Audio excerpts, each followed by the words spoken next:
ஹர ஹர சங்கரா ஜெய ஜெயசங்கரா. எல்லாருக்கும் good evening, மாலை வணக்கம். பலகாரத்துக்கு மாமி என்ன பண்ணுறாங்கிறது மாமி சொல்லுவா. இது முக்கியமான நல்ல டிஷ்ஷு தான், எல்லோரும் சாப்பிட்லாம். குழந்தையிலேருந்து சொல்லுங்க. கோதுமை ரவை உப்புமா பண்ணுறேன். கோதுமை ரவை உப்புமா. ஆமாம், அதுக்கு கொஞ்சமாக நெய் விட்டு இந்த கோதுமை ரவை இழுப்பச்சட்டியில் ஃபஸ்ட்டு வறுத்துக்கிறேன். 1 டம்ளர், இதுக்கு 2.5 இல்லைன்னா 3 டம்ளர் தண்ணி. அவாவா பதத்துக்கு தகுந்த மாதிரி ஒத்தொத்தியாக வேணுங்கிறவா ஒத்தொத்தியாக இது பண்ணிக்கலாம். குழசலாக வேணுங்கிறவா குழசலான்னா 3.5 டம்ளர் கூட ஊற்றிக்கலாம். 1க்கு 3 கணக்கு. நான் 2.5 ஊற்றி செய்வேன். 2.5 வரைக்கும் ஊற்றுவேன் தண்ணி. இதுக்கு காய்கறி நறுக்கி வச்சுருக்கேன். கேரட்டு, வெங்காயம், தக்காளி, இஞ்சி, பச்சை மிளகா, கருவேப்பிலை. இந்த பக்கம் இது வச்சுருக்கேன். அந்த பக்கம் உருளைக்கிழங்கு இருக்குது. அது கொத்தமல்லி கடைசியாக கார்னிஷ் பண்ணேன். கடைசியாக உருளைக்கிழங்கு. ஆமாம், இது எல்லா காயும் இருக்குது. இதில் கேரட்டு, அப்புறம் பாக்கி இருக்கிற என்னென்ன காய் உண்டோ அதெல்லாம் இருக்குது. எல்லா காயும் போடலாம். இருக்குது தக்காளி. இதெல்லாமா? சரி. இஞ்சி இருக்குது, பச்சை மிளகா இருக்குது, கேரட் இருக்குது, அப்புறம் பாக்கி என்ன சாமான் இருக்குது மாமி சொல்லுவாள். எல்லா காயும் போடலாம். இது கொஞ்சம் இது ஆல்ரெடி இது ரோஸ்டட் ரவை தான் இருந்தாலும் நம்ம கொஞ்சம் நெய்யை விட்டு வறுத்துட்டு நம்ம செஞ்சோம்னா நல்லாயிருக்கும் உப்புமாக்கு. இந்த ரவையை, கோதுமை ரவையை கஞ்சிக்காக இருந்தால் கூட நெய்யில் கொஞ்சோண்டு இது மாதிரி பெரட்டிட்டு கஞ்சி போடுங்கோ. அப்புறமா பால் வெல்லம் போட்டு குடிங்கோ, நல்லாயிருக்கும். இது மாதிரி நெய்யில் ஒரு தடவை வறுத்து அந்த பச்சை வாசனை இல்லாமல் இருக்கும். இந்த கோதுமை ரவையோட பச்சை வாசனை இல்லாமல் இருக்கும். இது நான் கடையில் கேட்டேன். இது உப்புமாக்கு பண்ணுற ரவையும் நாகாவில் போடுறா. உப்புமாக்குன்னு தனியாக ரவை இருக்குது, கஞ்சிக்குன்னு தனியாக ரவை. இதை விட பொடியாக இருக்கும். அது கொஞ்சம் நைஸாக இருக்குது. அது நீங்கள் சொல்கிற மாதிரி இந்த இதில் இது பண்ணிவிட்டு வறுத்துட்டு பால் ஊற்றி குக்கரில் வச்சா இல்லைன்னா கிண்ணத்தில் வச்சு வேக விட்டாலே வெந்துடும். கொஞ்சமாக நெய் விட்டு வறுத்து அந்த இது போடுற முடியாது. நம்ம வெல்லம் இது போடுற முடியாது. பவுடர் நாட்டு சக்கரை போட்டு வெல்லம் இது பால் ஊற்றி குடிக்கணும். அவ்வளோதான். அது ரொம்ப டேஸ்ட்டாகவும் இருக்கும், நல்லா இருக்கும். உடம்புக்கும் ஹெல்த் இது இல்லையா? இது ஒரு முட்டை நெய் விட்டேன், அதில் இதை வறுத்துட்டுருக்கேன். இப்போ வீட்டில் ஒரு முட்டை நெய் விட்டுருந்தேன். அதை இது பண்ணிவிட்டு எவ்வளோ நாடி வறுக்கணும்? அவ்வளோதான். இந்த ஒரு வாசனை வரும் பாருங்க. நல்லா வறுபட்ட வாசனை, நல்லா கம்முன்னு நல்லா வாசனை வருது, வறுபட்ட வாசனை. இதில் வேறு என்ன பண்ணலாம்? புரியல. இது நீங்கள் கோதுமை ரவை உப்புமா.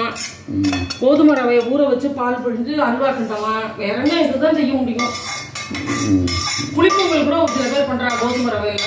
கோதுமை தோசை கோதுமை ரவையில் பண்ண வேண்டியது சொன்னேன் நான். புளிப்பொங்கல் பண்ணுறா. அதே மாதிரி இந்த வரகுல கூட புளிப்பொங்கல் பண்ணுறா. வரகு பார்த்தீங்கன்னா கூர்ந்த மாதிரியே இருக்கும் அது வரகு. நான் இதை பண்ணுறேன். அடுத்தது எண்ணெய் ஊற்றுறேன். எண்ணெய் ஊற்றிட்டு அது காஞ்ச உடனே கடுகு போட்டு வரிசையாக ஒவ்வொரு காயாக போட வேண்டியதான். இது என்ன பண்ணணும், நல்லா இதை போட்டு நல்லா வேக வச்சுட்டு சிம்மில் வச்சு நல்லா உடச்சி விட்டோம்னா நல்லா உப்புமா அப்படியே பொலன்னு இருக்கும். சூப்பராக பார்த்து ஜாக்கிரதை.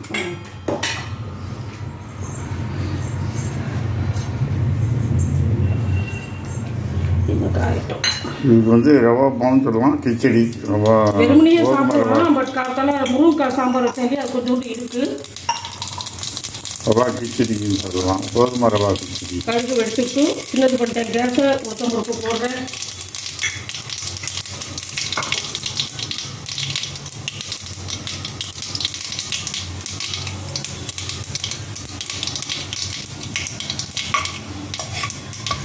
உங்களுக்கு பிடிக்குன்னா 2 கடலைப்பருப்பும் தாளிச்சுக்கலாம். இதோட தாளிப்பா கடலைப்பருப்பும் போடுவா ஒரு சில பேர். போயிட்டு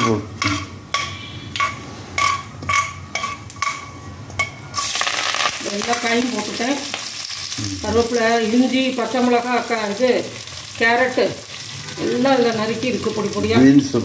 மீன்ஸ் எல்லாமே வச்சு நல்லா வதக்கிட்டு அதுக்கப்புறம் தண்ணி கொஞ்சம் நல்லா வெந்துக்கணும். 3/4 மேலே வெந்ததுக்கப்புறம் அடுத்து நம்ம உருளைக்கிழங்கை போட்டு அப்புறம் தக்காளியை போட்டு அப்புறமா குருணையை போடணும். இது கொஞ்சம் வதங்கிக்கணும். இப்போ நம்ம லைட்டாக மீடியமாக வச்சுக்கலாம். கேஸை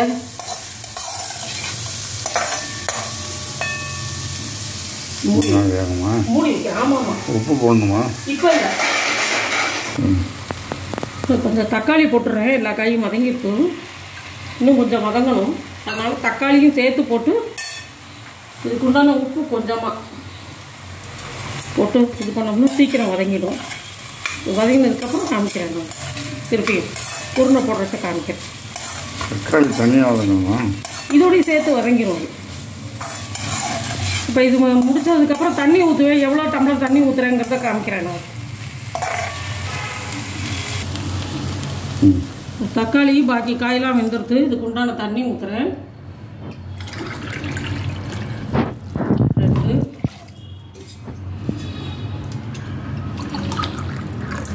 2 2.5 ஊற்றுறேன். தண்ணி இப்போ உப்புமாவோட அந்த இதெல்லாம் எப்படி இருக்கணும் என்னங்கிறதெல்லாம் நீங்கள் முடிவு பண்ணிக்கலாம். தண்ணி ஊற்றுறது முன்னாடி கொஞ்சம் உப்பு போட்டிருந்தேன். இப்போ கொஞ்சம் உப்பு போட்டுக்கிறேன். அவ்வளோதான். நல்லா கொதிச்ச உடனே ரவையை போட்டு கிண்டணும். கொதி வரட்டும். இது கொஞ்சம் நல்லா கொதி வந்துட்டு லைட்டாக சின்னது பண்ணிக்கிறேன் கேஸை. இந்த ரவையை போட்டுண்டு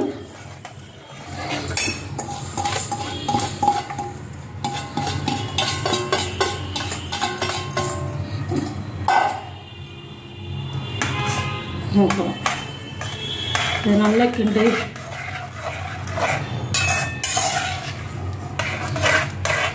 இது தொட்டுக்கிறதுக்கு வந்து சாம்பார் தொட்டுக்கலாம், சட்னி, தேங்காய் சட்னி தொட்டுக்கலாம். எலுமிச்சங்காய் ஊறுகாய் பெஸ்ட்டு.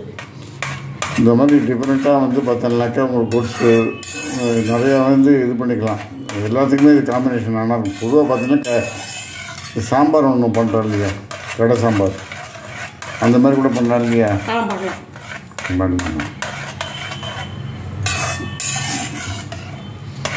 இதுதான் கோதுமை ரவை உப்புமாவா, கிச்சடியா? கிச்சடி உப்புமா என்ன சொல்லும்.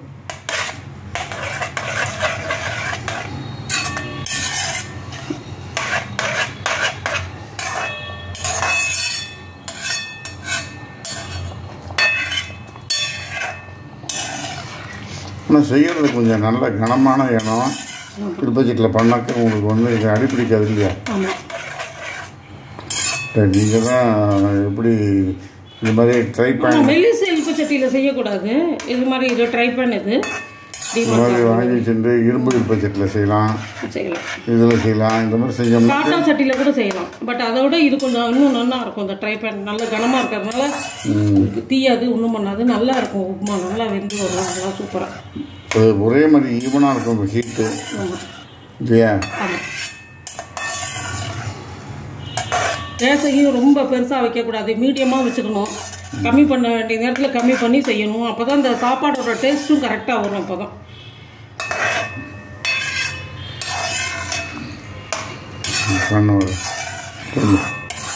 பாருங்க, அப்படியே புட்டு மாதிரி சூப்பராக வந்திருக்கு பாருங்க. கொஞ்ச நேரம் ஒரு 5 நிமிஷம் தட்டை போட்டு மூடி வச்சுருந்தேன். அவ்வளோதான். இது வந்து நம்ம வறுத்ததுனாலயா? வறுத்ததுனால தான் வரும். இப்போ மேலே வந்து கொத்தமல்லி போட்டு, கொத்தமல்லி போடுறேன். உடம்புக்கு ரொம்ப நல்லது கொத்தமல்லி. எப்போ சட்டமும் கொத்தமல்லி நிறையா போட்டு சாப்பிடுங்க. பித்தத்துக்கு நல்லது, கிட்னிக்கு நல்லது. கொத்தமல்லி விதை, கொத்தமல்லி தழை ரெண்டுமே நல்லது. ஸோ இது வந்து தொட்டுக்கிறதுக்கு நம்ம வந்து எது வேணால் தொட்டுன்னு சாப்பிடலாம் இல்லையா? ஸோ இதுதான் இன்றைக்கி ஈவினிங் வந்து பார்த்தீங்கன்னா இன்றைக்கி பலகாரம் இது பண்ணியிருக்கேன். இன்றைக்கி ஈவினிங் பலகாரத்துக்கு எல்லாம் செஞ்சு பாருங்க. செஞ்சு பார்த்துட்டு எல்லாம் லைக் பண்ணுங்கள், ஷேர் பண்ணுங்கள், விடாமல் சப்ஸ்கிரைபும் பண்ணுங்க. Thank you very much. பாய்.